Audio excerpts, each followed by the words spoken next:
Get ready for the dictation. Tamil முதுநிலை December 1976. 5 seconds. Start. பேரவை தலைவர் அவர்களே, கடந்த 4 தினங்களாக கவர்னர் உரையின் பேரில் விவாதம் நடந்து வந்திருக்கிறது. ஒரு நாள் அந்த விவாதத்தின் போது நான் இங்கே இருக்க முடியவில்லை. மற்ற நாட்களில் விவாதம் நடந்தபோது நான் நேரில் கேட்டு வந்திருக்கிறேன். நான் வராத நாள் நடந்த விவாதத்தை பத்திரிகையின் மூலமாகவும் இங்கே எடுத்திருக்கக்கூடிய குறிப்புகளின் மூலமாகவும் பேசிய விஷயங்கள் எல்லாவற்றையும் ஓரளவு தெரிந்து கொண்டிருக்கிறேன்.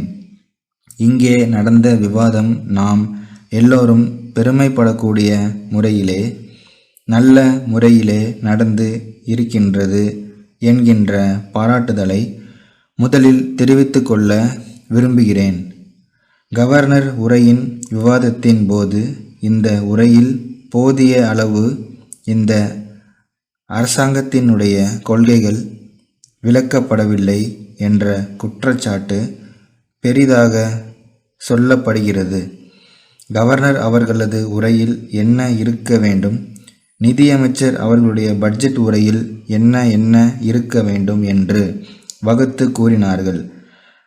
கவர்னரது உரையில் என்ன இருக்க வேண்டும் என்று அவர்கள் கூறியதை முழுவதையும் நான் ஒப்புக்கொள்ள தயாராயில்லை.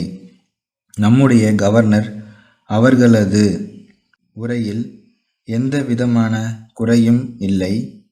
சொல்ல வேண்டிய அளவிற்கு மேல் அதில் குறிப்பிட்டிருக்கிறார் என்பதை அவர்கள் ஒத்துக்கொள்வார்கள் என்று நம்புகிறேன். இதிலே பல பேர்கள் நினைப்பது என்னவென்றால், புது மந்திரி சபை ஒன்று ஏற்பட்டு இருக்கிறது.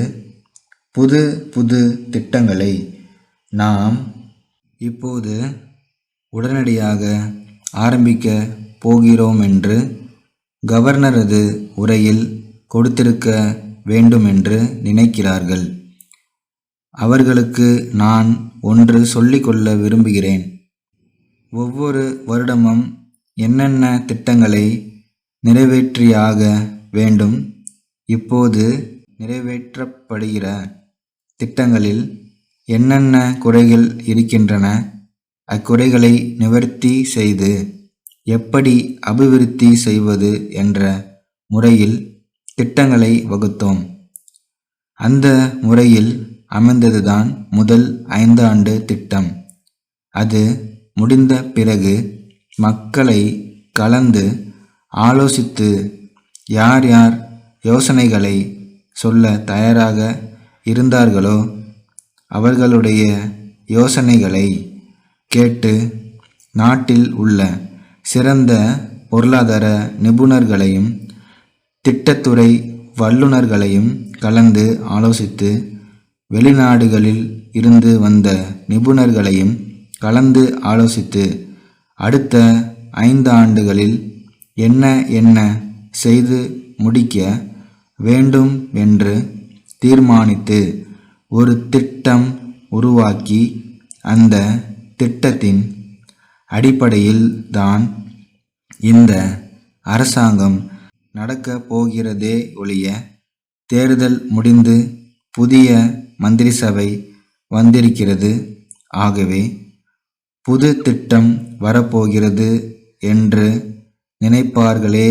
ஆனால் அது முன்பு செய்தது கேலிக்கூத்து என்பது போலாகும்.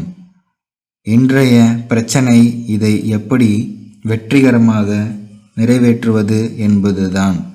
அதற்காக நாம் என்னென்ன முக்கிய நடவடிக்கைகள் எடுக்க வேண்டும் என்பதுதான். இப்போதைய பிரச்சனை அறியாமை, வறுமை, பிணி, இம்மூன்றும் ஒன்றோடொன்று பிணைத்து கொண்டதாகும்.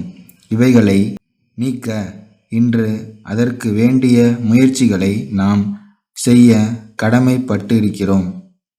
காஞ்சிபுரம் அறிஞர் அண்ணா பட்டு கைத்தறி நெசவாளர் கூட்டுறவு உற்பத்தி மற்றும் விற்பனை சங்க தலைவரிடமிருந்து சென்னை கைத்தறித்துறை ஆணையாளர் அவர்களுக்கு அன்புடையீர்.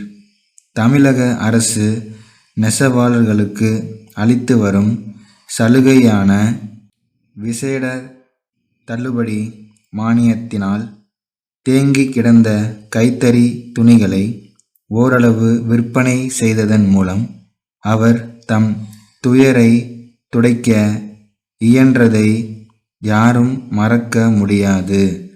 இத்தகைய சலுகையை ஆண்டுதோறும் பண்டிகை காலங்களிலும் கைத்தறி வார விழா போன்ற நாட்களிலும் தமிழக அரசு வழங்கி வருகின்றது. சென்ற சில தினங்களில் செய்தித்தாள்களின் மூலம் தமிழகத்தில் கைத்தறி துணி பெருமளவில் தேங்கி வருவதை காண்கிறோம்.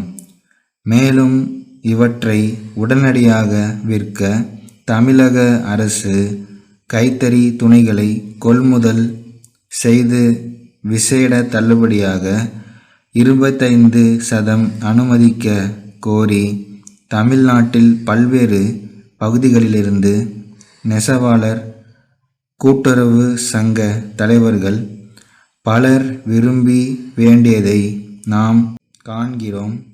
கைத்தறி துணி சரக்குகளுக்கு அரசின் விசேட தள்ளுபடியை அளித்தால் அவை ஓரளவிற்கு விற்பனையாகும்.